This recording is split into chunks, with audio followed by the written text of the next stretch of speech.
ZEE5 app download करें और देखें पूरे एपिसोड बिल्कुल फ्री।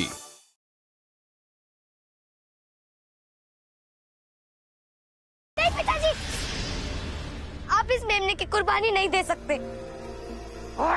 अरे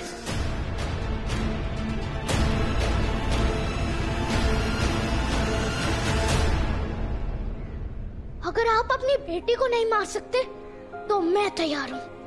मेरी कुर्बानी दीजिए।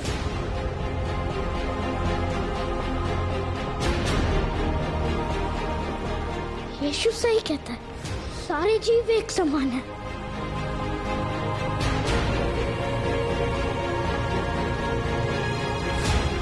अरे मैं भी तैयार हूँ।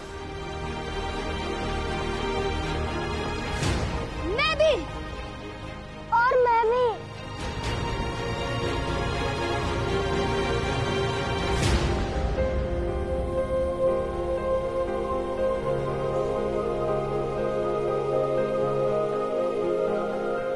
अब बताइए गुरुजी, किस किस की कुर्बानी देंगे आप?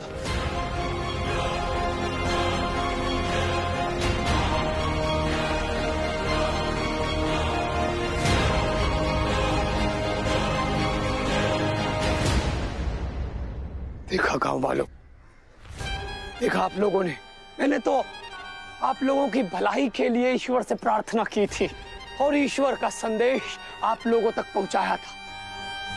लेकिन देखो देखो, ये सब बच्चे इस यीशु की बोली बोलने लगे हैं, इस यीशु की।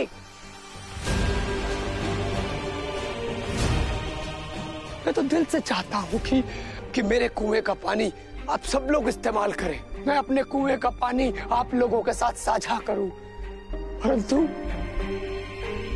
अब ईश्वर के आदेश का उल्लंघन भी तो नहीं कर सकता मैं।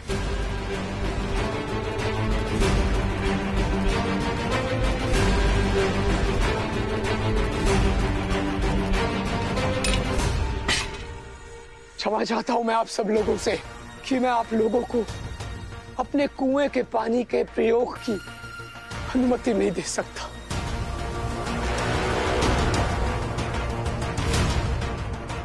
बस प्रार्थना कर सकता हूं कि प्रभु आपके इस संकट में आपका साथ दे।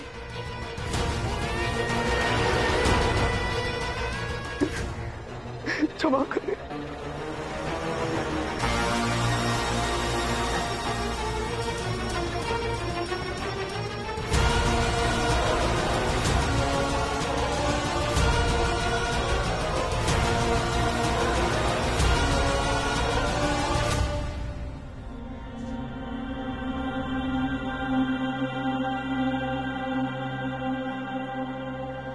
ये तुमने ठीक नहीं किया यीशु।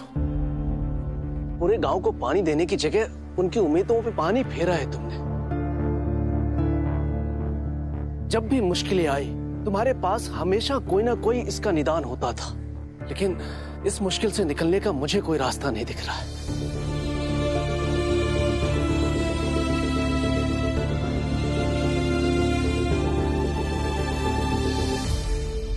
क्या मैंने कुछ गलत किया माँ?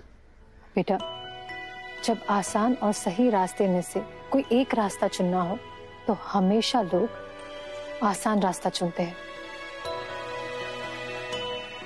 क्योंकि सही रास्ते पर कठिनाइयां ज्यादा होती है। लेकिन तुमने आसान और सही रास्ते में से सही रास्ता चुना है, तभी तो मेमना अभी भी जिंदा है।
और पानी दो ना, बहुत प्यास लग रही है। क्या करूं बेटा, घर में एक ही मटका पानी बचा है।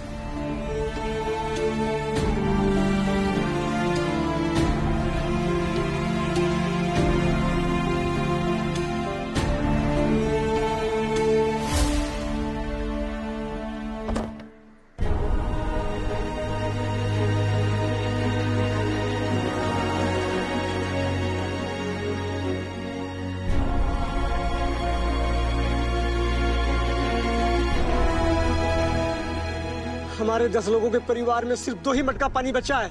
मेमने को तो तुमने बचा लिया, लेकिन कल को मेरे परिवार में कोई प्यासा मर गया तो?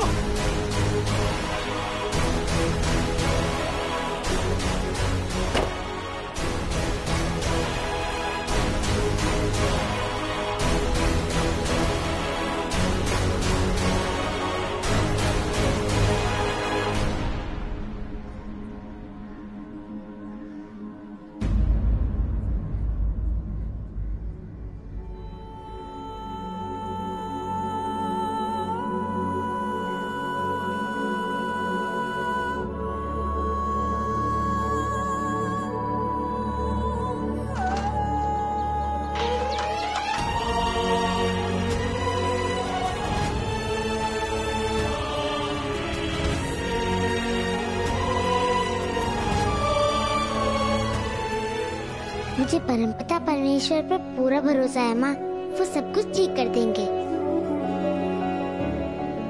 हाँ बेटा, मुझे तुम्हारे भरोसे पर पूरा भरोसा है यीशु, और तुम पर भी।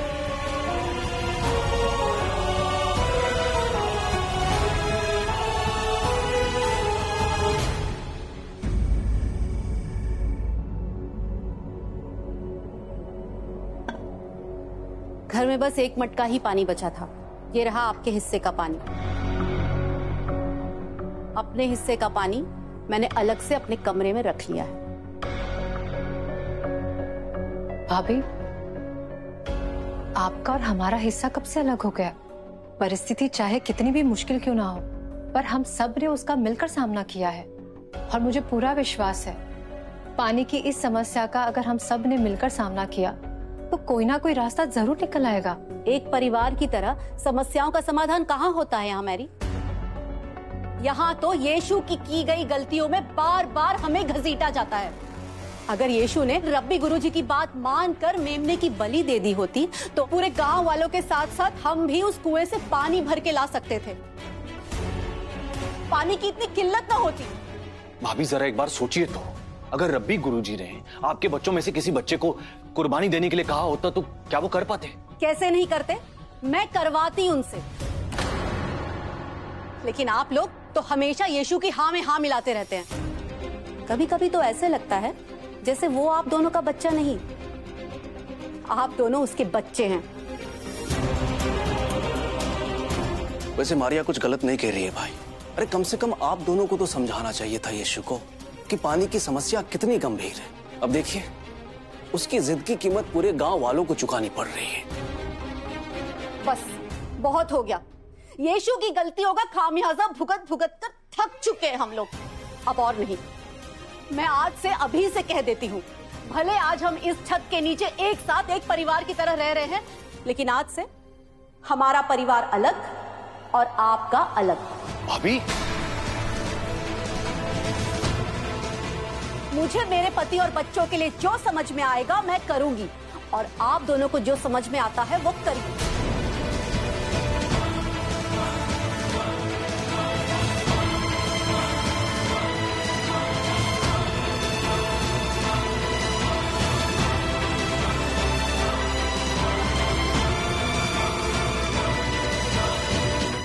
मैरी, कैसे समझाएं इन लोगों को कि यीशु ईश्वर की संतान है, उसका जन्म ही लोगों के दुख दर्द दूर करने के लिए हुआ है, और ये लोग संसार के मसीहा को ही दोषी ठहरा रहे हैं। कोई बात नहीं, परमेश्वर ने सब कुछ तय करके रखा है। समय आने पर ZEE5 ऐप डाउनलोड करें और देखें सारे एपिसोड्स बिल्कुल फ्री।